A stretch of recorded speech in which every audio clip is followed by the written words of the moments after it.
जात के नाम पर मुर्गा भात खाएगा, सब वोट दे देगा। तो गलती आप कीजिएगा भैया। तो आप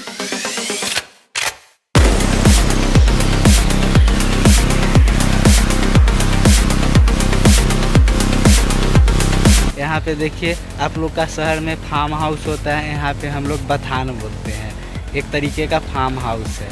तो आप लोग का ज़िंदगी कैसा है? सुबह उठते हैं, ऑफिस जाना है, ऑफिस जाना है, ऑफिस जाना है, फिर रात को आते हैं, फिर हाल जल्दी से खाना बनाते हैं, खाना खाते हैं, सो जाते हैं, फिर वापस ऑफिस जाना है।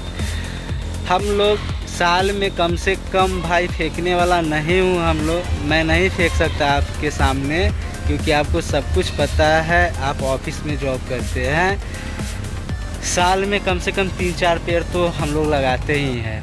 देखिए मेरा गांव का कुछ इस तरीके का लोकेशन है। यहाँ पे देखिए धान की खेती हो गई है। अभी क्या है कि यहाँ पे लगातार बारिश हो रही है लगभग 10 दिन से, ठीक है। अभी भी देखिए यहाँ पे पानी बह रही है। तो अभी प्रॉब्लम क्या है कि पानी उतना नहीं चाहिए जितना कि अभी हो रही है।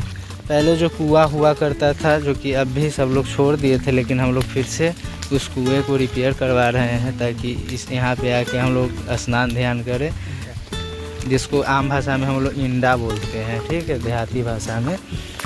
तो जैसा कि मैं आपको बता दूं, अभी हम लोग बगीचे में घूमने के लिए आ गए हैं और बारिश थोड़ा रुकी है, तो थोड़ा घूमने आ गए हैं। दूसरी बात ये है कि आज हाजीपुर में प्रशांत किशोर जी का, यानी कि जन स्वराज पार्टी जो है, उनका पब्लिक के साथ मीटिंग है। वो भाषण नहीं देने आने वाले, पब्लिक के साथ मीटिंग करते हैं, यानी कि पब्लिक का कुछ सुनते हैं, अपना भी सुनाते हैं, मतलब ताकि दिल के करीब पब्लिक और उनमें हो। अब बात समझ रहे हैं मैं क्या कहना चाह रहा हूँ कि हमारे यहाँ हम लोग गांव में रहते हैं, और गांव में चारों तरफ देखेंगे तो पेड़ पौधा हरा भरा आपको दिखेगा। यहाँ पे देखिए आप लोग का शहर में फार्म हाउस होता है, यहाँ पे हम लोग बथान बोलते हैं, एक तरीके का फार्म हाउस है। तो आप लोग का ज़िंदगी कैसा है? सुबह उठते हैं, ऑफिस जाना है, ऑफिस जाना है, ऑफिस जाना है, फिर रात को आते हैं, फिर हाल जल्दी से खाना बनाते हैं, खाना खाते हैं, सो जाते हैं, फिर वापस ऑफिस जाना है। हम लोग साल में कम से कम, भाई फेंकने वाला नहीं हूँ हम लोग, मैं नहीं फेंक सकता आपके सामने, क्योंकि आपको सब कुछ पता है। साल में कम से कम 3-4 पेड़ तो हम लोग लगाते ही हैं, और शहर में क्या होता है कि वही पेड़ को काट दिया जाता है, ठीक है। इस वजह से मेरे को ऐसा लगता है कि भाई टाइम से बारिश नहीं होना, और भी बहुत सारा चीज़ चेंज हो गया है। मैं ऐसा पीढ़ी हूँ, पहले का भी सब कुछ मेरे को नॉलेज है, और अभी का जो हो रहा है चेंजेस, वो सब कुछ नॉलेज है। तो मेरे को ऊंच नीच पता है कि पहले कैसा था दुनिया, अभी चेंज हो गई है। तो फिलहाल आप लोग भी, शहर वालों, आप लोग भी गांव आ जाओ। अगर आने का शेड्यूल कुछ ऐसा बनता है तो छुट्टी वुट्टी लिया करो। मेरे को पता है कि ऑफिस में कितना काम करना पड़ता है, लेकिन फिर भी आप कभी सोचिए कि आप क्यों पढ़ाई लिखाई इतना किए हैं, आप खुद के लिए नहीं जी पाते हैं शायद। ऑफिस ऑफिस ऑफिस, मेरा दोस्त सब है ना, वो बोलता है ना कि यार तू लोग ही गाँव में ही ठीक है। अच्छा हम लोग इधर खेती करके और भी बहुत सारा काम करता हूँ हम लोग, तो खेती करके ऐसा वैसा करके अच्छा पैसा हम लोग का भी इनकम हो जाता है। थोड़ा कम होता है लेकिन ठीक ठाक हो जाता है। और गांव का सबसे बड़ी चीज़ है कि आनंद, पूरा चारों तरफ हरा भरा दिखेगा आपको। दूसरी ये बात है कि अभी हम हाजीपुर जाएंगे शाम को, हम 2-3 दोस्त हैं, प्रशांत किशोर जी आने वाले हैं। तो उनका भाषण कभी कभी टीवी पे या फिर मोबाइल में देखते हैं तो अच्छा लगता है सुन के।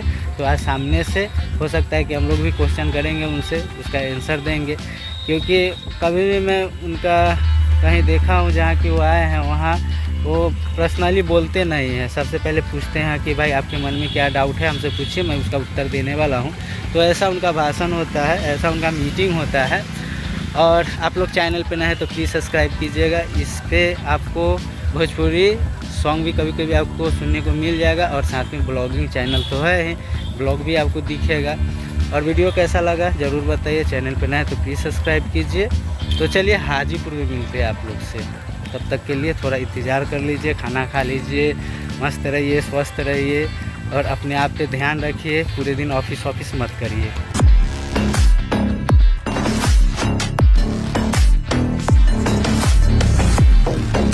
जब जात के नाम पर मुर्गा भात खाएगा, सब वोट दे देगा। तो गलती आप कीजिएगा भैया, तो आपके बच्चों को भुगतना पड़ेगा। यही जन सुराज में और दूसरे दल में फर्क है। कोई पीछे से कहा इन पर भरोसा क्यों करें? सुनिए बात, लोग हमसे सवाल करता है भैया जन सुराज पर भरोसा क्यों करें। हम पहले कहते भैया हम पर भरोसा मत करो।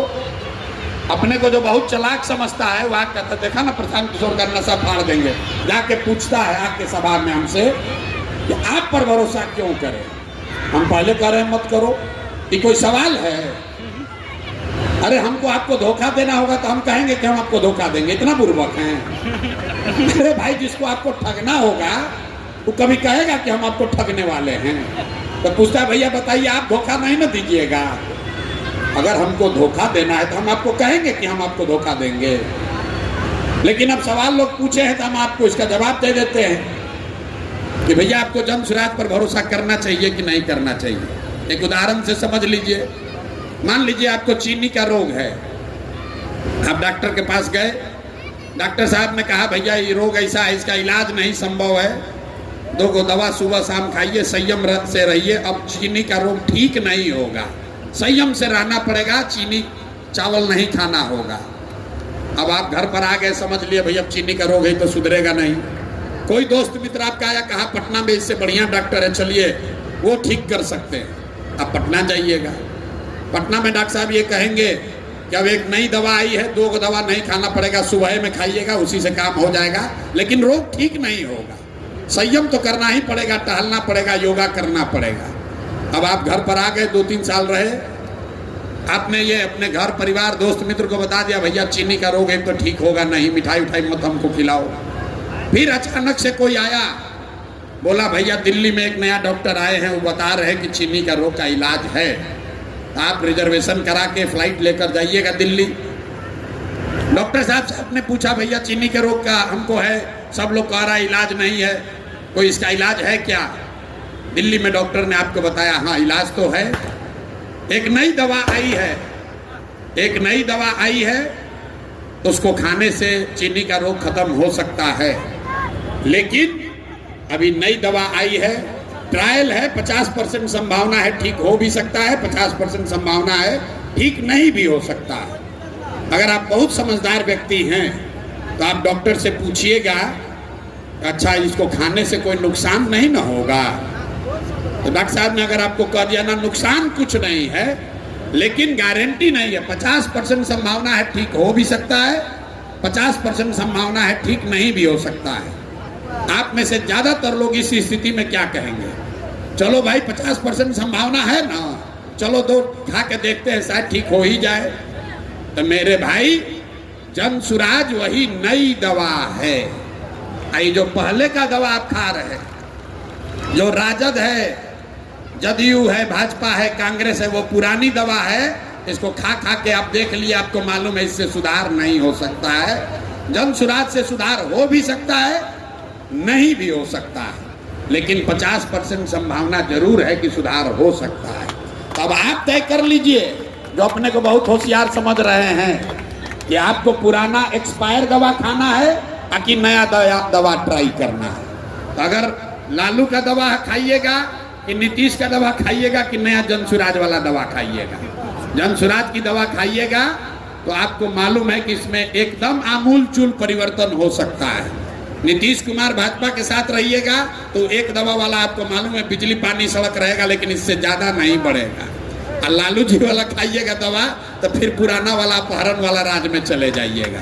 तब भैया तय कर लो कि आपको नया का ट्राई करना है कि पुराने में चिपक के रहना है। मेरे भाई लोकतंत्र में आप बेकार अपना बहुत दिमाग लगाते हैं कि किसको वोट देना है। किसको वोट देना ही बहुत महत्वपूर्ण नहीं है। आपको खाली इतना सजग रहना है कि 5 वर्ष में रोटी को पलटते रहना है। जिसको भी वोट दीजिए उसको 5 वर्ष में पलटिए, काम करे तो भी न करे तो भी। उसका जब तक जनता का डर बना रहेगा किसी भी सरकार में काम आपका होता रहेगा। न तो जनसुराज आए कि नीतीश आए कि मोदी आए कि लालू आए, कोई काम नहीं करेगा।